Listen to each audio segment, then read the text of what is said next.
नमस्ते बच्चों, हमने लास्ट वीडियो में देखा कि हमने 1.1 एक्सरसाइज जो आपका 9th स्टैंडर्ड का मैथ्स का फर्स्ट चैप्टर है, उस चैप्टर का फर्स्ट एक्सरसाइज आपने देखा। अभी हम इस चैप्टर में देखने वाले हैं, नेक्स्ट क्या देखने वाले हैं, तो हमने रैशनल नंबर वहां पे देखा। इस चैप्टर में हम देखने वाले हैं इरैशनल नंबर क्या होते हैं, what is mean by irrational number, और इरैशनल नंबर नंबर लाइन पे कैसे रिप्रेजेंट करना है। इरैशनल नंबर, दो इरैशनल नंबर के बीच में अगर कुछ रैशनल नंबर, इरैशनल नंबर आपको निकालना है, रैशनल या इरैशनल, वो कैसे निकालना है, वो इस वीडियो के माध्यम से हम जानने की कोशिश करेंगे। तो चलते हैं, मैं आपके लिए बुक शेयर कर रहा हूं। आप देखिए, इरैशनल नंबर्स आपका टेक्स्ट बुक का 1.2 पॉइंट है। यहाँ पे उन्होंने बताया है कि रैशनल का जो डेफिनेशन है वो अगर आपको क्लियरली अंडरस्टैंड हुआ है तो इरैशनल का डेफिनेशन भी क्लियरली अंडरस्टैंड होगा। रैशनल मतलब क्या, जिसको हम रेशियो के फॉर्मेट में लिख सकते हैं, the number for which we are able to write that number in the form of ratio। like अगर हम नंबर p upon q के फॉर्मेट में अगर लिख सकते हैं, that is रैशनल नंबर। ये क्या है, रैशनल मतलब उसको क्या होता है, न्यूमरेटर अपॉन डिनोमिनेटर होता है। क्या होता है, न्यूमरेटर अपॉन डिनोमिनेटर। लेकिन जो नंबर हम न्यूमरेटर अपॉन डिनोमिनेटर के फॉर्मेट में लिख नहीं सकते हैं, उसको बोलते हैं इरैशनल। आपने देखा कि सभी इंटीजर्स रैशनल नंबर है, सभी होल नंबर्स भी रैशनल नंबर है, और सभी नेचुरल नंबर भी रैशनल नंबर ही है। मतलब सभी नेचुरल होल इंटीजर ये हम रैशनल के फॉर्मेट में, न्यूमरेटर अपॉन डिनोमिनेटर के फॉर्मेट में दिखा सकते हैं, जिसको हम न्यूमरेटर अपॉन डिनोमिनेटर लाइक 2/3, अगर मैंने -7 लिया तो उसको भी -7/1, इस फॉर्मेट में मैं दिखा सकता हूं। We can write that number, that's why we are calling that number as a rational number. उसको रेशियो के फॉर्मेट में लिख सकते हैं। लेकिन ऐसे नंबर भी है जिनको हम रेशियो के फॉर्मेट में लिख नहीं सकते। That means we are not able to write that number in the form of ratio. That numbers are called as irrational number। rational से उल्टा, रैशनल मतलब जिसको हम रेशियो के फॉर्मेट में लिख सकते हैं, जिसको हम p अपॉन q के फॉर्मेट में लिख सकते हैं। लेकिन ऐसा number for which we are not able to write that number in the form of ratio। मैं आपको व्हाइट बोर्ड पे दिखाने की कोशिश करता हूं। नंबर लाइन दिखा है, आप नंबर लाइन यहां पे देख सकते हो, और ये नंबर लाइन पे मैंने ये 0 है, आपको ये पता है, 1 है, 2 है, 3 है। मैं इरैशनल नंबर की बात कर रहा था। यहाँ पे -1 है, -2 है, मैं इरैशनल नंबर की बात कर रहा था। तो इरैशनल नंबर क्या होते हैं, इरैशनल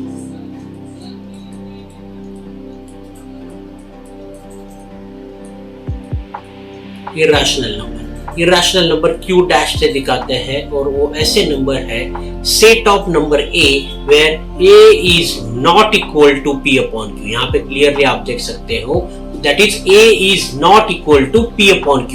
मतलब ऐसा नंबर का सेट जिसको हम P अपॉन Q के फॉर्मेट में लिख नहीं सकते, वेयर पहले तो कंडीशन एक है कि Q is not equal to 0, where this Q is not equal to 0 and this P and Q belongs to integer। ये P and Q क्या है, belongs to integer।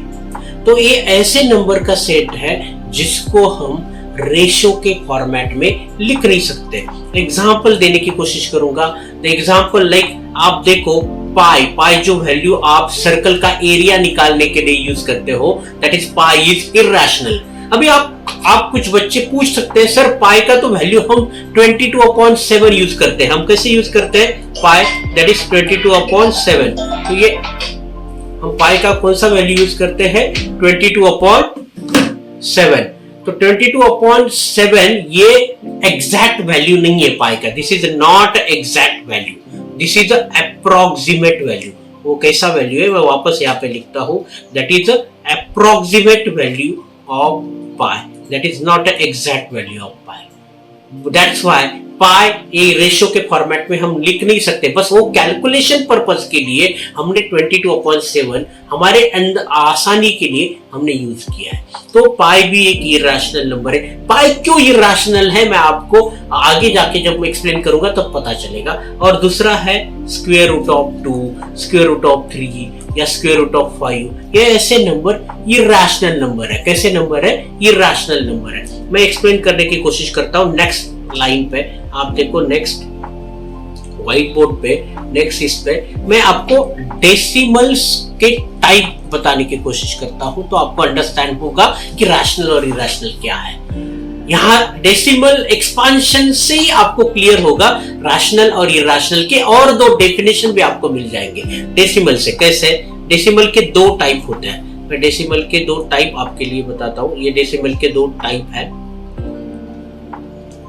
यहाँ पे एक टाइप है और इस साइड में एक टाइप है।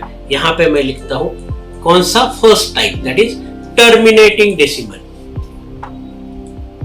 आप देखो यहाँ पे मैंने लिखा टर्मिनेटिंग डेसिमल, और इस साइड में फिर कौन से आते हैं? Non terminating decimal. वो नॉन टर्मिनेटिंग और टर्मिनेटिंग दोनों का मैं यहाँ पे विथ एग्जांपल आपको एक्सप्लेनेशन देने वाला हूं। अभी देखो टर्मिनेटिंग डेसिमल। टर्मिनेटिंग डेसिमल का हम एक एग्जांपल लेते हैं 3/8।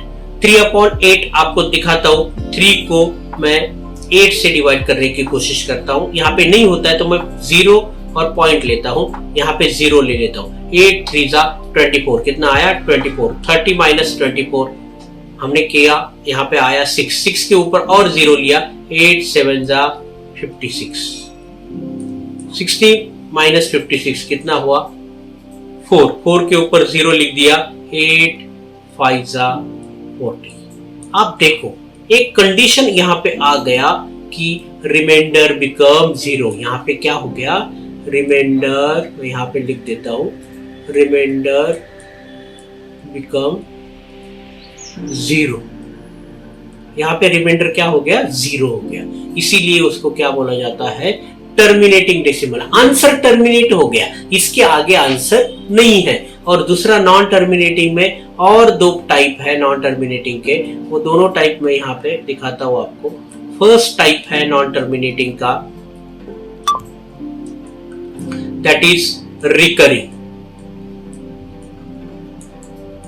Recurring decimals. यहाँ पे आपको 10/3 डिवाइड करके देखना है। 10 को 3 से डिवाइड किया तो क्या होता है?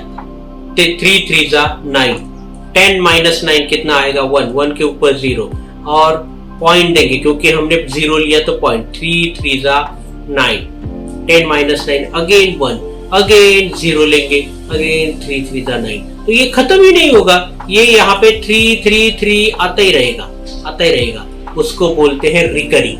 उसको क्या बोलते हैं? रिकरिंग। और यहाँ पे आप देख रहे हो कि रिमाइंडर नेवर बिकम 0। यहाँ पे जैसे देखा था टर्मिनेटिंग में रिमाइंडर बिकम 0, यहाँ पे क्या हो रहा है? Reminder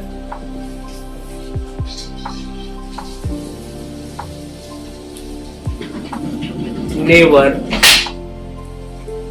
become 0। यहाँ पे रिमाइंडर जो है 0 नहीं बनता, रिमाइंडर नेवर बिकम 0। यहाँ पे रिमाइंडर क्या देखा था आपने कि 0 बनता है, यहाँ पे रिमाइंडर 0 नहीं बनता है। और 10/3 आपने देखा कि वो रिकरिंग डेसिमल है क्योंकि आंसर रिपीट हो रहा है। आंसर क्या हो रहा है? रिपीट हो रहा है। 3.333 या ऐसे होगा 7.282828। मतलब जो डेसिमल पॉइंट के बाद वाले डिजिट्स, कुछ digit, number of digit repeat होंगे, that is called as recurring decimal. उसको क्या बोलते हैं? Recurring decimal. और अगर आप स्क्वायर रूट ऑफ 3 या स्क्वायर रूट ऑफ 5 इनका वैल्यू निकालने की कोशिश करोगे, जो लॉन्ग डिवीजन मेथड से हम निकालते हैं, ऐसे निकालते हैं डिवीजन मेथड से। यहाँ पे जैसे 2 लिखा, 2 का भी स्क्वायर रूट ऑफ 2, ये वैल्यू आप देखोगे तो इधर आपको वो वैल्यू ऐसे आएगा जिसका डेसिमल एक्सपांशन ऐसे आएगा, that is non terminating non recurring. वो डेसिमल एक्सपांशन भी आपको मैं बताने वाला हूं, अलग से हम मेथड लेने वाले हैं कि how to find the square root of number which is not having their perfect square or which the number not having perfect square number या डेसिमल नंबर होंगे तो उनका स्क्वायर रूट निकालने के लिए ये मेथड यूज करते हैं। जैसे 2 का निकालना है तो आप इसका, अगर मैं यहाँ पे 2 का स्मॉल एग्जांपल आंसर स्मॉल दिखाता हूँ, आपको अंडरस्टैंड हो जाएगा। यहाँ पे क्या है, ये मेथड ऐसा है, यहाँ पे 2 है, इसके बाद भी हमें आंसर चाहिए, इसलिए पॉइंट के बाद हम 0 0 के कुछ ग्रुप ले रहे हैं। मतलब 2 के ग्रुप, और पॉइंट के पहले वाले डिजिट के भी 2 के ग्रुप बनाने हैं, लेकिन यहाँ पे एक ही ग्रुप बन रहा है इसीलिए क्योंकि 2 ही नंबर है, पॉइंट के पहले एक ही नंबर है तो इसका एक का ही ग्रुप बनेगा। अभी ये 2 का पास वाला, ये पहले वाले ग्रुप का पास वाला परफेक्ट स्क्वायर नंबर कौन सा है? परफेक्ट स्क्वायर नंबर मतलब जिसका स्क्वायर रूट निकलता है 1, 4, 9, 16, 25, ये क्या है? परफेक्ट स्क्वायर नंबर है। तो 2 के पास वाला और छोटा परफेक्ट स्क्वायर नंबर है 1, और 1 कैसे आता है? 1 1 1, तो 2 - 1 इधर कितना आ जाएगा? 1। 2 - 1 इधर 1 आएगा, हमने 1 से मल्टीप्लाई किया तो इस साइड में 1 + 1 करना है, 2 आएगा। अभी 2 के ऊपर यहाँ पे इस साइड में आपको ऐसा नंबर रखना है और उससे ही मल्टीप्लाई करना है, ताकि अब ये 0 0 कैरी कर लेते हैं पहले, ये 2 0, हाँ, यहाँ पे 2 के ऊपर ऐसा नंबर रखना है कि ये 100 के पास वाला नंबर आ जाए, तो हमें रखना होगा 4। अभी पॉइंट के बाद वाले हमने कैरी किए, इसीलिए हम यहाँ पे क्या देंगे? पॉइंट। तो क्या हो गया? 24 4 जा कितना होगा? 96, और ये आंसर आएगा 0 0 4। तो ये अगर आप आगे करते जाओगे, आगे वापस आप क्या करोगे? 2 0 यहाँ पे कैरी कर दोगे। ये नेक्स्ट वाला ग्रुप 24 को 4 से मल्टीप्लाई किया, 24 + 4 कितना आया? 28। 28 के ऊपर और एक डिजिट रखना है और उससे मल्टीप्लाई करना है, ताकि आपको 400 के पास वाला नंबर मिले। अगर हम 1 रखेंगे, 2 रखेंगे तो वो 400 से बड़ा हो जाएगा, तो हम 1 रखते हैं, तो वो कितना होगा? 1। तो यहाँ पे आएगा 281 मल्टीप्लाई बाय व्हाट?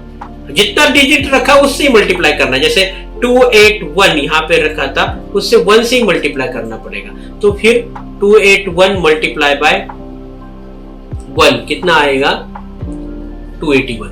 तो ये 281 यहाँ पे सब्ट्रैक्ट किया, यहाँ पे 9, देन ये 9 - 8 1, यहाँ पे भी 4 का 3 होके 3 - 2 1 119 आया। इधर हमने कितना 1 से मल्टीप्लाई किया था 281, अभी बन जाएगा ये 282, और ये लाइन नीचे नीचे की ये करता हूँ, वापस आपको ये आगे वाले 2 जीरोस कैरी करने हैं। आप यहाँ पे देख सकते हो, यहाँ पे आपको अंडरस्टैंड होगा कि ये 2 जीरोस आने के बाद और नंबर इसके ऊपर कुछ रखेंगे, ये प्रोसीजर चलता रहेगा। ये प्रोसीजर कहाँ तक चलता रहेगा? जब तक मतलब ये रिपीट ही नहीं हो रहा है, टर्मिनेट नहीं हो रहा है, और आपने देखा कि इसका रिमाइंडर नेवर बिकम 0, तो दैट मींस इसका डेसिमल एक्सपांशन कौन से टाइप का है? कौन से टाइप का है? दैट इज नॉन टर्मिनेटिंग, वो तो हमने देख लिया। और इस यहाँ पे क्या है? Non recurring. कैसा है? रिकरिंग, रिपीट भी नहीं हो रहा है, नॉन टर्मिनेटिंग नॉन रिकरिंग। आप देखो कि नॉन टर्मिनेटिंग नॉन रिकरिंग वाले कुछ नंबर रहते हैं, नॉन टर्मिनेटिंग रिकरिंग वाले कुछ रहते हैं, और टर्मिनेटिंग डेसिमल वाले कुछ रहते हैं। मैं यहाँ पे अगर एक लाइन ड्रॉ किया, यहाँ से डॉट डॉट डॉट से, थोड़ा रेड लाइन से करता हूँ, अंडरस्टैंड होगा। तो यहाँ पे इस साइड के, वो लाइन के इस साइड वाले जो नंबर है, जिसका डेसिमल एक्सपांशन कौन सा है? Non terminating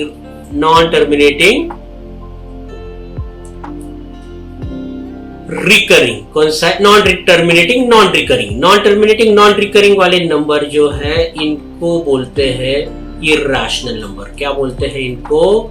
irrational. और टर्मिनेटिंग डेसिमल टाइप, जिनका रिमाइंडर ने बिकम 0, या जिनका नॉन टर्मिनेटिंग रिकरिंग टाइप का डेसिमल एक्सपांशन है, वो नंबर होते हैं रैशनल। तो ये सब कैलकुलेशन से यहाँ पे देखो, इस साइड, ये लाइन के इस साइड में ये नंबर रैशनल है, और इस साइड के नंबर क्या है? ये रैशनल है। तो आप अंडरस्टैंड कर पाओगे कि रैशनल नंबर मतलब उसका अभी अलग डेफिनेशन रैशनल नंबर का, जिसका डेसिमल एक्सपांशन टर्मिनेटिंग डेसिमल के फॉर्म में है या नॉन टर्मिनेटिंग रिकरिंग डेसिमल के फॉर्म में है, उसको क्या बोलेंगे? Rational number. ऐसे नंबर जिनका decimal expansion non terminating non recurring decimal के फॉर्म में है, उनको क्या बोलेंगे? Irrational number. तो मैंने आपको 2 डेफिनेशन अलग से यहाँ पे बता दिया। नॉन टर्मिनेटिंग नॉन रिकरिंग वाले number irrational number, then terminating decimal और non terminating recurring decimal rational. Understand हुआ? ये पूरा चार्ट से आपको अंडरस्टैंड होगा। ये डेसिमल वाला मेथड जो आपका स्क्वायर रूट फाइंड आउट करने का मेथड, अगर आपने 8th स्टैंडर्ड ठीक से किया होगा तो ये मेथड था square and square root chapter में। अगर आपको ये मेथड डिटेल में सीखना है तो मेरा चैनल सब्सक्राइब करिए। ये मेथड डिटेल में अलग से मैं एक वीडियो में डालने वाला हूँ, तो वे वीडियो में आप कैसे स्क्वायर रूट निकालना है वो मेथड देख सकते हो। आपको अभी इस वीडियो में से, इस चार्ट में से अंडरस्टैंड हुआ होगा कि what is mean by rational and what is mean by irrational. Irrational number मतलब ऐसे नंबर है जिनका decimal expansion non terminating non recurring decimal के फॉर्म में आता है। और दूसरी बात, अभी मैंने पहले बोला था कि आपको पाई का मैं बताऊंगा कि पाई को क्यों इरैशनल नंबर बोलना है। तो पाई को इसलिए इरैशनल नंबर बोलना है क्योंकि ये जो सेकंड डेफिनेशन है वो सेकंड डेफिनेशन उसके लिए एप्लीकेबल है। पाई का जो वैल्यू है, पाई का जो डेसिमल एक्सपांशन आता है, that is non terminating non recurring decimal के फॉर्म में आता है। That's why pi is irrational. तो इरैशनल और रैशनल नंबर विथ एग्जांपल आपको अंडरस्टैंड हुए होंगे। अगर आपको मेरा ये वीडियो अंडरस्टैंड हुआ है, अच्छा लगा है, तो आप लाइक करिए, सब्सक्राइब करिए और आपके दोस्तों को भी शेयर करिए। और मेरा नेक्स्ट वीडियो में मैं इस चैप्टर के जो नेक्स्ट टॉपिक है और नेक्स्ट क्वेश्चन है वो सॉल्व करने की कोशिश करूंगा। Thank you very much, bye.